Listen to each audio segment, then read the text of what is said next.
meus amigos e minhas amigas, nesta reta final do segundo turno, decidi escrever esta carta pública ao povo evangélico.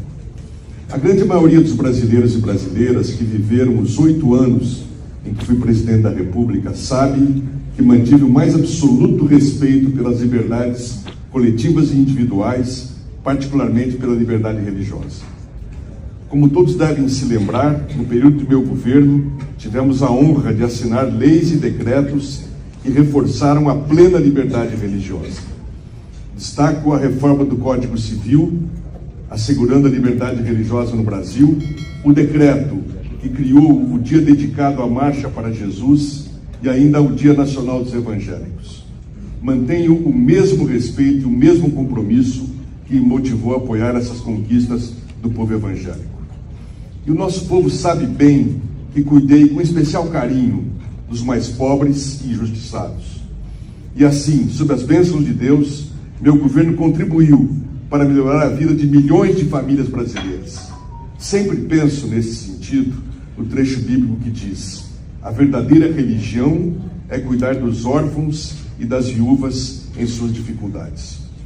Tivemos, entretanto, um período em que mentiras passaram a ser usadas intensamente com o objetivo de provocar medo nas pessoas de boa fé e afastá-las do apoio a uma candidatura que justamente mais as defende.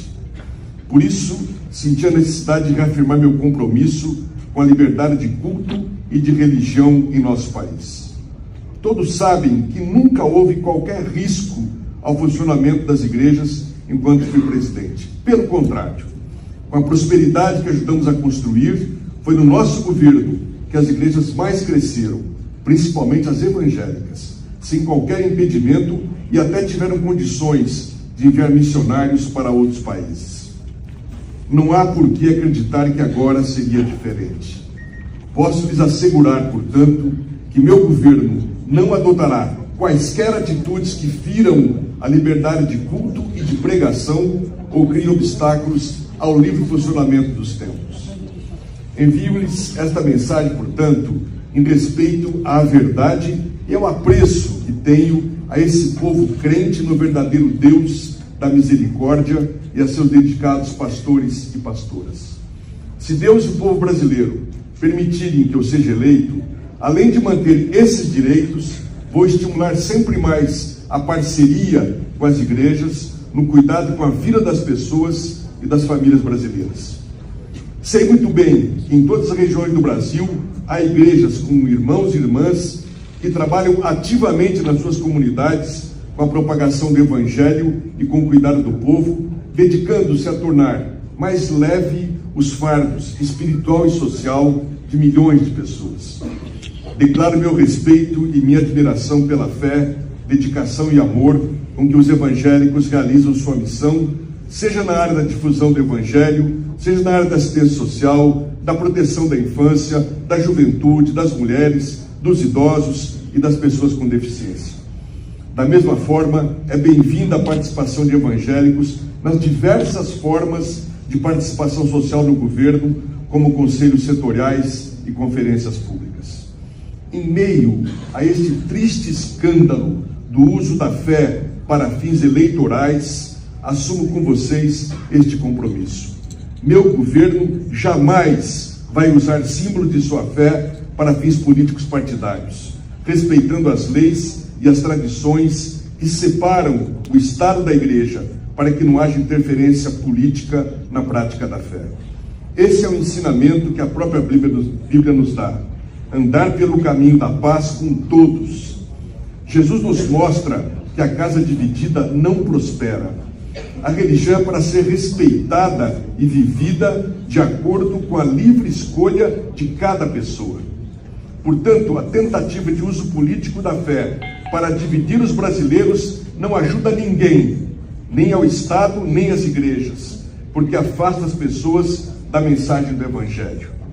Pois Jesus nos ensinou liberdade e paz, respeito e união. É disso que precisamos. E os cristãos evangélicos têm dado mostras ao longo da história de seu compromisso com a paz, seguindo o que Jesus nos ensinou: dai a César o que é de César, dai a Deus o que é de Deus. Outro compromisso que assumo: fortalecer as famílias para que os nossos jovens sejam mantidos longe das drogas. Nós queremos nossa juventude na escola, na iniciação profissional, realizando atividades esportivas e culturais, para que tenham mais oportunidades e exerçam cidadania de forma produtiva, saudável e plena. O respeito à família sempre foi um valor central na minha vida.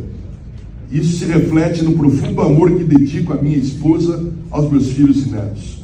Por isso compreendo o lugar central que a família ocupa na fé cristã.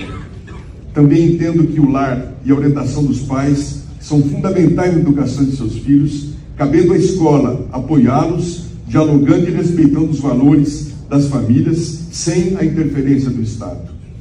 A preocupação com as famílias brasileiras deve ser integral. O povo brasileiro está numa condição de desespero e precisaremos muito da ajuda das igrejas para, o quanto antes, reverter esta situação. De nada adianta se dizer defensor da família e, ao mesmo tempo, destruí-las pela miséria, pelo desemprego, pelo corte das políticas sociais e da moradia popular. Queremos dar às famílias prosperidade e segurança. O lar é a garantia de proteção. É inaceitável que milhões de brasileiros e brasileiras não tenham um teto. Por isso, vamos retomar o vitorioso programa Minha Casa Minha Vida com toda a intensidade, para que todas as famílias brasileiras tenham uma casa onde possam viver com segurança e dignidade. Nosso governo implementará políticas públicas consistentes para que nenhuma família brasileira enfrente o flagelo da fome. Sobretudo, não pouparei esforços para que possam adquirir os necessários e suficientes meios para viver dignamente por seu trabalho, sem ter que depender da ajuda do Estado. Nosso projeto de governo tem compromisso também com a vida plena em todas as suas fases. Para mim, a vida é sagrada, obra das mãos do Criador, e meu compromisso foi e será sempre com a sua proteção. Sou pessoalmente contra o aborto e lembro a todos e todas que este não é um tema a ser decidido pelo Presidente da República, e sim pelo Congresso Nacional. Meus queridos e minhas queridas, peço que recebam essas palavras como uma demonstração do meu desejo sincero de servir, de ajudar e trabalhar pelo bem de nosso país.